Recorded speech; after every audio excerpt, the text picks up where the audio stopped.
શ્રી રામકૃષ્ણના ભક્ત મંડળમાં જોગીનમાં તરીકે જાણીતી થયેલી બીજી એક ભક્તબાઈ એક પૈસાદાર ગૃહસ્થની પત્ની હતી. કુટુંબ ક્લેશને કારણે તે દુઃખી હતી.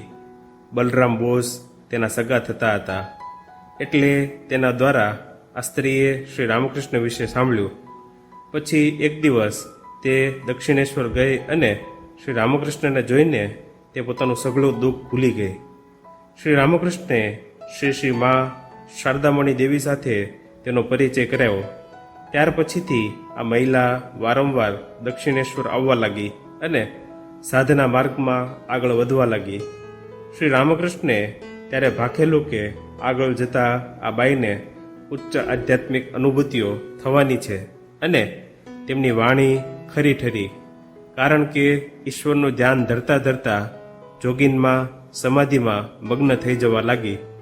કેટલાક સમય પછી તેણે શ્રી મા શારદામણી દેવીની સાથે જ રહેવાનું રાખ્યું હતું. બીજી એક મધ્યમ વયની વિધવા મહિલા પણ શ્રી રામકૃષ્ણની ભક્ત હતી. શ્રી રામકૃષ્ણના ભક્તોમાં આગળ જતા તે ગોલાપમા તરીકે જાણીતી થઈ. તેની એકની એક પુત્રીના અવસાને તેને ખૂબ અસ્વસ્થ કરી મૂકી. જોગીનમાં પાસેથી તેણે શ્રી રામકૃષ્ણ વિશે સાંભળ્યું, એટલે વ્યથિત હૃદયે તે દક્ષિણેશ્વર પહોંચી. એ વખતે ભાવ સમાધિમાં શ્રી રામકૃષ્ણે કહ્યું, તું નસીબદાર છે.